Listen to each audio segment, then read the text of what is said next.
তো দৈত্য অসুর কেউ বিষ্ণু উপাসক না, সব শিব এবং ব্রহ্মার উপাসক। এর কারণ কি দাদা?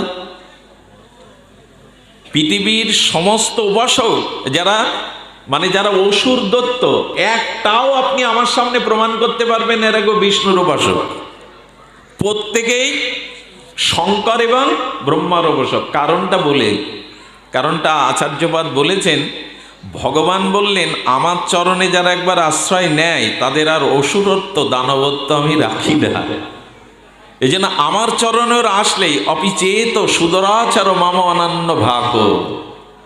আমার চরণে যারা আছে আমি তাদের দোষ দেখি না, আর তাদের আমার চরণে এলেই তাদের আর দোষ থাকে না। কিন্তু দোষ পৃথিবীতে দরকার, ওই শক্তিটাও দরকার, কারণ ভগবানের সাথে অনেকেই লড়ে তাদের বীর রসকে উপভোগ করতে চেয়েছেন, রাবণ আদি কংস আদি। এই জন্য আমি ওদের চিত্তে প্রেরণা দিয়ে শিবের কাছে ব্রহ্মার কাছে পাঠাই, ভগবান বললেন, কারণ ওইখান থেকে বর পাবে, ওইখান থেকে আসরিক দানব শক্তি আমার বিরুদ্ধাচারণ করবে, আর তাদের ইচ্ছা পূরণের জন্য তাদের আমার হাতে বিনাশ হতে হবে, তাদের মুক্তির জন্য আমার হাতে মরতে হবে। কারণ গোবিন্দের এক নাম হতার গতিদায়ক। গোবিন্দের হাতে যারা মৃত্যুবরণও করেন তাদেরও গতি দেন, সাযুজ্য গতি। গোবিন্দ বলেন আমার কাছে আসলে আর তার অসুরত্ব থাকবে না, দৈত্য ভাব থাকবে না। এই জন্য আমি প্রেরণা দিয়ে ওদের শিবের কাছে পাঠাই। আর শিব ঠাকুরও বটে, শিব ঠাকুর বউকেই দিয়ে দিয়েছিলেন জানেন, পার্বতীকে, রাবণকে। রাবণ তপস্যায় সন্তুষ্ট হয়ে বলছেন প্রভু আমি কৈলাস চাই। তো বলে কৈলাস তো তুমি মাথায় উঁচু করে নিতে পারো। বললেন আরেকটি বর দিন, পার্বতীকে আমায় দিয়ে দিন। সর্বনাশ! এখন বুঝতে পারেনি ভগবান শঙ্কর আশুতোষ, মুখেই বলে ফেলেছে তথাস্তু। পার্বতীকে কাঁধে নিয়ে রাবণ চলছে। চলো, পার্বতী ওইখান থেকে ভগবান কৃষ্ণকে স্মরণ করে বলছে প্রভু সব শেষ ঠিকানা তো তুমি, এখন যাকে বর রূপে পেয়েছি সে বউও দিয়ে দেয়। প্রভু এখন রক্ষাকর্তা তুমি। ভগবানকে যখন স্মরণ করলেন, ভগবান রাবণের সামনে এসে বলছে রাবণ এতদিনে ইষ্টদেবকে চিনতে পারলে না? আরে ভোলা ভোলা মহেশ্বর সব ভুলেই যায়। তোমাকে পার্বতী দেয়নি, ছল করেছে ভগবান শিব। আরে এ পার্বতী না। বলেন কি বলছেন ভগবান এ পার্বতী না? বলে না, শোনো, পার্বতী যে হবে, জগৎমাতা যে হবে, তার গা দিয়ে পদ্মের বিচিত্র সুগন্ধ বেরোবে। তুমি শুকে দেখো, পার্বতীকে ইঙ্গিত করলে একটু দুর্গন্ধই ছাড়ো, তুমি গা দিয়ে আর পদ্মগন্ধ ছেড়ো না, তোমাকে বাঁচবার এই ছাড়া কোনো উপায় নেই। যখন একটু শুকলেন তখন দেখছে ওইখান থেকে মা পার্বতীর ইচ্ছা জগৎমাতার, ওখান থেকে সুগন্ধটা, পদ্মরাগ গন্ধটা সরিয়ে নিলেন। রাবণ বলছে সি সি, তাহলে শিব ঠাকুর ঠকালে না হয়? আচ্ছা তাহলে তুমিই বলো বিষ্ণু, পার্বতী কোথায়? বলো পার্বতী পাতালে। পার্বতী ময়দানবের স্ত্রী, উনি পাতালে আছেন। ময়দানব ওনাকে পাতালে নিয়ে গেছেন। রাবণ গিয়ে ময়দানবকে বধ করে যাকে নিয়েছিলেন পার্বতী মনে করে, ইনি হলেন মন্দাদরী। আমার মতে ভগবান শিব ঠাকুর, আচ্ছা মনে আছে তো, মনে আছে সেই বৃত্তাসুর তপস্যা করে ভগবান শিব বলেছেন কেউ যদি শিবলিঙ্গ না পাও বিগ্রহ, তাহলে বুড়ো আঙুলে ওম নমঃ শিবায় বললেই আমি সন্তুষ্ট। এক গ্রামের সহজ ব্যক্তি শহরে গেছেন শিবরাত্রির দিন, তো অ্যাম্বুলেন্সের সামনে আগে এরকম লাল একটা শিবের মূর্তি থাকতো জানেন, ওই দেখে নমঃ শিবায় বলেছে, ভগবান আশীর্বাদ করে দিয়েছে। এত আশুতোষ যে কি করলেন, বৃত্তাসুর যার নাম হয়েছিল ভস্মাসুর, তপস্যা করে বললেন বর দিন। কি বর? যার মাথায় হাত দেব সে যেন ভস্ম হয়ে যায়। তথাস্তু। একবারও ভাবলো না শঙ্কর কি বর দিচ্ছি। বলেন শঙ্কর আপনি তো কৃপা করে বর দিলেন, তো পরীক্ষাটা কাকে দিয়ে করব? আপনি মাথাটা এগিয়ে দিন, দেখি আপনার বর ঠিক আছে কিনা। আপনাকে ওর ইচ্ছা শিবকে ওইখানে ভস্ম করে পার্বতীকে আর কৈলাসকে নেবে। অসুররাও তপস্যা করে ভোগের জন্য। ভগবান শিব বললেন সর্বনাশ, সে তো আমার বরে আমাকেই শেষ করতে চাইছে। ভগবান দৌড় দিয়েছে। শিব তত্ত্বটা এমন, উনি নিজেকেও সবসময় বাঁচাতে পারেন না, উনি দৌড় দিয়েছেন। আর দৌড় দিতে দিতে চিরদিন যা হয়, ভগবান শঙ্কর স্মরণ করলেন। অনাদিরাদি গোবিন্দ আর কি করবেন, এসে একটু আড়াল করে বলছেন শোনো, ভোলা তো ভোলাই, উনি যা বর দেন সব সত্য মনে করতে নেই, মিথ্যা তুমি দৌড়াচ্ছ হাঁপাচ্ছ, আরে ওই বর ঠিক না। বলেন আপনি আমাকে পথভ্রষ্ট করছেন, ঠিক না যদি হয় আপনি মাথায় গিয়ে দিন, আপনার মাথায় হাত দিয়ে দেখি। বলে আচ্ছা আমার কথা তো শোনো, ভগবান বাক্যের জালে বললেন, ভগবান শঙ্কর কখন কি কাকে বর দেয় ভেবে চিনতে দেয় না। আচ্ছা তুমি পরীক্ষা না করে ছুটছো কেন, আমার মাথায় হাত দিও, তুমি আগে পরীক্ষাটা করো। আজ এই কথা যারা শুনছেন আপনারা তো বোকা না, বিজ্ঞ শ্রোতা, আপনারা বলতে পারেন অসুর হাত দিল কেন? অসুর হাত দিতে চায়নি, বিষ্ণুকে বলছেন আপনার বুদ্ধি আমি বুঝেছি, আমি হাত দেবো আর আমি শেষ হব। বললেন আমি তা বলিনি, সরাসরি হাত দেবেন কেন? আপনি এক হাত দূর থেকে, হ্যাঁ আপনি কিছু দূর থেকে দেখুন আপনার হাতে তাপ হচ্ছে কিনা, যদি তাপ হয় তাহলে বুঝলেন বরটা ঠিক আছে, আর যদি শীতল থাকে বর ঠিক নেই, যা তা দিয়েছে। আচ্ছা শিবের বর কি হিটার নাকি আগের থেকে তাপ হবে? ভগবান শিবের বর কি হিটার আগে থেকে তাপ? ভগবান বিষ্ণুর মায়া। বলেন একটু হাত দিয়ে দেখুন, বলে এটা তো সত্য, তিরিকাল দৌড়ে বেড়াচ্ছি, এত এত দৌড়াচ্ছি, কষ্ট হচ্ছে, তো একটু পরীক্ষা করি না। উনি তখন কিছুটা দূরে সাবধানে দিয়ে বলছে কোনো গরম নেই তো। বলে তাহলে ওনার কথাই সত্যি হবে, যেই দিয়েছেন শেষ। শিব ঠাকুরকে ডেকে বললেন আপনার জন্য আমার সংবিধান বদলাতে হয় মাঝে মাঝে। ব্রহ্মা একদিন চাকরি ছাড়তে গিয়েছিল কৈলাসে, পার্বতীকে বলছেন মা আজ থেকে আমি তো বিধান রচনা করি, জীবের ভাগ্য আমি ছেড়ে দেব। কেন? তো তার কর্মফলে যা আছে, আমি ব্রহ্মা, আমি বিধি, আমি লিখে দিই, কিন্তু শিব ঠাকুর সব উল্টে দেয়। এই চাকরি নিয়ে লাভ কি যদি আমার সংবিধান না টেকে? নিন্দার ছলে শিব স্তুতি করছেন ব্রহ্মা। তো মাঝে মাঝে ভগবান শঙ্করকেও পালাতে হয়। কিরকম জানেন? রাবণ গিয়ে দেখছে ঋষিমণিরা শঙ্করকে প্রণাম করছে, রাবণ বলছেন আমিও কি ওদের দলে দাঁড়াবো নাকি? আমার একটা বৈশিষ্ট্য আছে না, আমি লঙ্কেশ রাবণ। সে কৈলাসটাকে মাথায় তুলে নাড়াচাড়া করছে। শিব ঠাকুর পার্বতীকে বলছে ভূমিকম্প হচ্ছে নাকি? বললেন না, আপনার ওই শিষ্য রাবণও মাথায় তুলেছে, কৈলাস নিয়ে যাবে। না পেরে বললেন বাবা কৈলাসটা নামা, আজ থেকে তোকে প্রণাম করতে দর্শন করতে আসতে হবে না, আমিই লঙ্কায় তোর পূজা নিতে যাব। শিব ঠাকুর মাঝে মাঝে নিজেকে রক্ষা করতে পারেন না।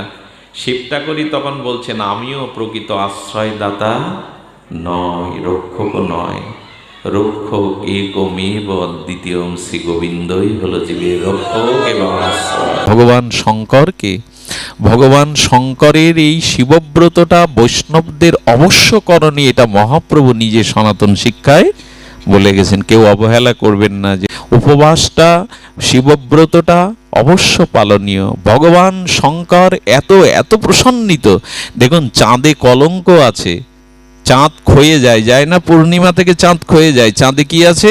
কলঙ্ক। এই চাঁদকে মাথায় রেখেছে কে? ভগবান শঙ্করকে চন্দ্রশেখর বলা হয়, ওনার মাথার উপরে চন্দ্র। তো চন্দ্র ওনার মাথার উপরে। একজন শিবকে বলছেন ভগবান শঙ্কর চাঁদ কলঙ্ক, ওতে কলঙ্ক আছে, ও ক্ষয়ে যায়, আর কণা মাত্র একটা চাঁদকে আপনি মাথায় দিয়েছেন কেন?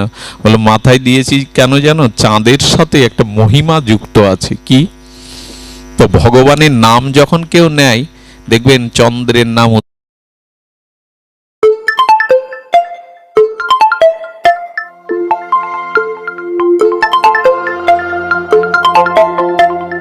কি ক্ষয়ে যায়, আর কণা মাত্র একটা চাঁদকে আপনি মাথায় দিয়েছেন কেন? বলে মাথায় দিয়েছি কেন জানো? চাঁদের সাথে একটা মহিমা যুক্ত আছে। কি? তো ভগবানের নাম যখন কেউ নেয় দেখবেন চন্দ্রের নাম উচ্চারণ হয় গৌরচন্দ্র কৃষ্ণ। যেহেতু ভগবানের নামের সাথে ওর যুক্ত আছে, তাই আমি ওই নাম তত্ত্ব জেনে ওকে মাথায় করে রেখেছি। কৃষ্ণচন্দ্র, কৃষ্ণ বললে হয় না, বলা হয় কৃষ্ণ চন্দ্র, গৌর, এসো এসো গৌরচন্দ্র। তাই আমি চাঁদকে মাথায় রেখেছি। চাঁদ বললেন ভগবান শিবের মহিমা দেখো, আমাকে কলঙ্কিনী ভেবে কোনো দেবতায় আমাকে মাথায় নেয়নি, কিন্তু ভগবান শঙ্কর পায়ে না, তার দেহে না, মাথার উপরে দিয়েছে। চাঁদকে বলছো তো তুমি তার মাথায় উঠে কি পেলে? বলে না, আমি যা পেলাম তা জগতে আর কেউ পেয়েছে কিনা জানি না, আমি কলঙ্কিত। আমি খণ্ড ক্ষয়ুষ্ণ। তারপরে তার মাথাতে থাকায় সব বৈষ্ণবরা, সব ভক্তরা যখন শঙ্করকে প্রণাম করেন, দেবাদিদেবকে, তখন সেই সাথে সাথে আমাকেও তারা প্রণাম করেন। আমার ভাগ্য দেখো। ভগবান শিবকে যারা আশ্রয় করে, ভগবান শঙ্করের যারা করুণা, সত্যম শিবম সুন্দরের করুণা যারা নেয়, উনি এত কৃপালু, তাকে মাথায় করে রাখেন উনি। আমাদের জীবনে পাপ থাকুক, কলঙ্ক থাকুক, ক্ষয় থাকুক, ভগবান শিবকে স্মরণ করার সাথে সাথে আশ্রয় নিলে বৈষ্ণবনাং যথাসম্ভব তিনি তাকে কৃপা বা দেখুন, সমুদ্র মন্থনে অমৃত বিষ উঠেছিল, যখন আগে বিষ উঠল সেই বিশ্ব ব্রহ্মাণ্ড প্লাবিত ধ্বংস হয়ে যেত। বিষ্ণু ও নারায়ণও ছিলেন, কিন্তু বিষকেও নেননি। ভগবান শিব সেই বিষকে নিয়ে বলেছিলেন, বিষকে আমি ধারণ করে অন্যকে অমৃত দেব, তবেই না। এই জন্য দেবতারা পেয়েছিল অমৃত, তাই তারা হইল দেবতা বা দেব। আর ভগবান শঙ্কর অন্যকে অমৃত দিতে নিজে বিষ নিলেন, এই জন্য তিনি দেবাদিদেব। অমৃত পান করে হলো ওরা দেব, আর বিষ পান করে নীলকণ্ঠ মহাদেব হলো দেবাদি দেব মহেশ্বর। যারা অন্যের দুঃখকে নিতে পারে, অন্যের বিষকে নিয়ে অন্যকে অমৃত দিতে পারে, এরা ভগবান শঙ্করের সাক্ষাৎ কৃপা প্রাপ্ত। এই জগতে ভগবান শঙ্কর যে শিক্ষা দিয়েছেন তার তুলনা জগতে বিরল। একই সাথে দুর্গার বাহন হলো সিংহ, আর ভগবানের বাহন, শিবের বাহন হলো ষাঁড়। দুটো এক জায়গায় থাকে? ষাঁড় আর সিংহ এক জায়গায় থাকবে? ভগবান বললেন, আমাকে দেখে শেখো কিভাবে নিয়ন্ত্রণ করতে হয় সব। আচ্ছা, উনি অশান্ত না, দুটো এক জায়গায়। আচ্ছা, তারপরে লক্ষ্য করুন, উনি বরফের উপরে বসে আছেন, বরফের উপরে বসে আছেন, কিন্তু যোগেশ্বর, যোগে বসে, নড়াচড়া নেই। আচ্ছা, ও বাদ দিলাম, গণেশের বাহন কি কি একটু বলুন? ইঁদুর। আর ভগবান শিবের গলায় কি আছে? তো উনি তো গণেশকে সবসময় কোলে নিয়ে বসেন। গণেশ বলছে, বাবা তোমার সাপ যদি একবার নামে তাহলে আমার বাহন তো শেষ। ভগবান শিবের মহিমা দেখুন, সাপ আর ইঁদুরকে এক জায়গায় রেখেছেন, কিন্তু কেউ কারো অস্থিরতা ক্ষতি করতে পারবে না। আবার দেখুন, সাপকে খাই ময়ূর, ময়ূর কার বাহন? কার্তিকের বাহন, উনিও পাশে আছেন। এত কিছু বিষমতার মধ্যেও ভগবান শঙ্কর, ভগবানকে প্রশ্ন করা হলো, প্রভু এত কিছু বিষমের মধ্যেও আপনার সাপ ফোঁসফোঁস করছে, পেছনে ভূত প্রেতরা নৃত্য করছে, আপনি এইভাবে বসে আছেন, এত শান্ত কি করে আপনি? ভগবান শিব বললেন, মন্ত্রটা আমার কাছ থেকে তোমরাও জেনে নাও। সংসারে বিপদ আপদ, অস্থিরতা, অশান্তি আসতে পারে, কিন্তু কি করে শান্ত থাকতে হয় সেই মন্ত্রটা শান্তায় ও কারণাৎ তবে ভগবান শিব জানিয়েছেন। বলেন, আমি শান্ত কেন জানো এত প্রতিকূল অবস্থার মধ্যে? আমি সর্বদা ভগবানের নাম জপ করি, ভগবানের নামেই আমাকে শান্ত রেখেছে।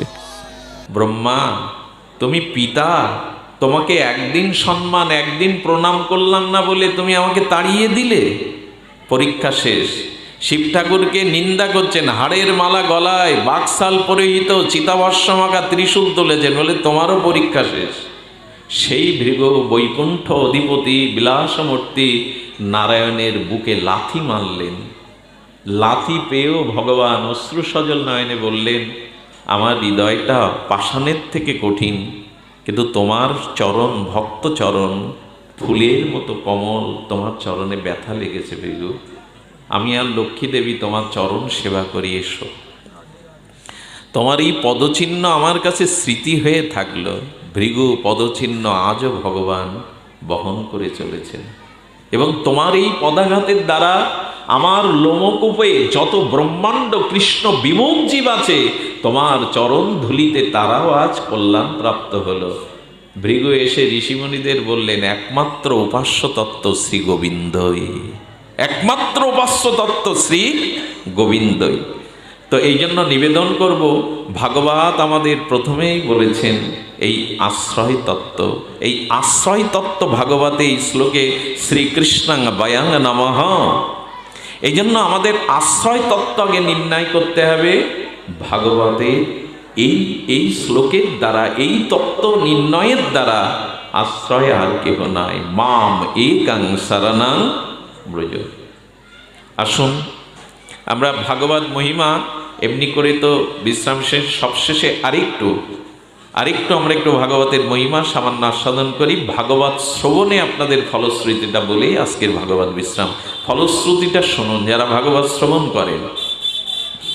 ভাগবত শ্রবণের ফলশ্রুতি, ভাগবত গ্রহণের ফলশ্রুতি বড় বিরল। আপনাদের মনে আছে, আপনাদের মনে আছে ঘটনাটা? মনে আছে সেই ঘটনা, স্বামী ভাগবতে যান, স্ত্রী কোনোদিন ভাগবতে যান না শ্রবণ করতে। কথাটি বড় আনন্দের কথা, একটু উজ্জ্বল হাস্যরসেরই কথা, কিন্তু তাত্ত্বিক তত্ত্ব মেশানো আছে। ওনার স্ত্রী, এই ভাগবত শ্রোতার স্ত্রী খুব স্থূল ভারী। ওনার একটা স্বভাব হলো যেখানে বসেন ওখানে ঘুমান, যেখানে বসেন ওখানে ঘুমান। তো ঠেলে ঠেলে বলে বলে পাঠিয়েছে, আসে ভাগবত হচ্ছে, যাও না একটু শ্রবণ করে এসো, যাও একটু শ্রবণ করে এসো। যখনই বারবার অনুরোধ করেছে তখন উনি যাওয়ার জন্য মানসিক প্রস্তুতি নিলেন। এখন ভাগবতে যারা ঘোষক হয়, পরিচালক হয়, উনি যেই প্যান্ডেলের মধ্যে ঢুকেছেন তখনই কি বলছেন, আসুন আসুন। জীবনে যে ভাগবতে যায়নি, ভাগবত জ্ঞান যার নেই, সে পরিচালকের আসুন আসুন মনে করেছে এই ভাগবতে স্টার্ট হয়ে গেছে। আসুন মানে ভাগবত শ্লোক। তা আসুন উনি এসে পড়েছেন। এরপর পরিচালক বলছেন বসুন বসুন, বসেছেন। আর পূর্বেই বলা হলো বসলেই কি আসে, ঘুম আসে। বসার সাথে সাথে ঘুম। 1 ঘন্টা পাঠ হলো ঘড়ি ধরে। পাঠ শেষে কোলাহলে যখন সবাই কোলাহল করছে, ওনার ঘুম ভেঙে গেছে, তখন আর একটা শব্দ শুনলেন, এবার বাড়ি ফিরে যান। কি শুনল? আসুন বসুন আর গৃহে ফিরে যান। ভাগবত শুনে গেল। স্ত্রী সন্ধ্যায় জিজ্ঞাসা করছে, কি শুনেছে একটু বলো। বলে, আর তোমার ভাগবত, ওই 3টেই শব্দই তো শুনলাম, আসুন বসুন আর গৃহে ফিরে যান। বলে, শোনো, ভাগবত অক্ষর না, ভাগবত সাক্ষাৎ ভগবান। ভাগবতের এই 3টি শব্দ তুমি জপ করো। চোখ বুজে বুজে যতক্ষণ ঘুম না আসে, বুঝলেন যে উনি কি শুনে এসেছেন, এইগুলোই জপ করুক। কি বলবো আপনাদের, মধ্যরাত পর্যন্ত ওই বলছে আসুন বসুন গৃহে ফিরে যান। যেই বলেছে আসুন, ঘটনাক্রমে চোর শিক কেটে কেবল মাথাটা ঘরের মধ্যে ঢুকিয়েছে, আর মাতাজির শব্দ হলো আসুন। সর্বনাশ, ইনি তো সাধারণ নন। আরে ইনি তো সাধারণ নন, ইনি চোখ বন্ধ, এ তো দেবী, এর পেছনেও চোখ আছে, অলৌকিক দৃষ্টি।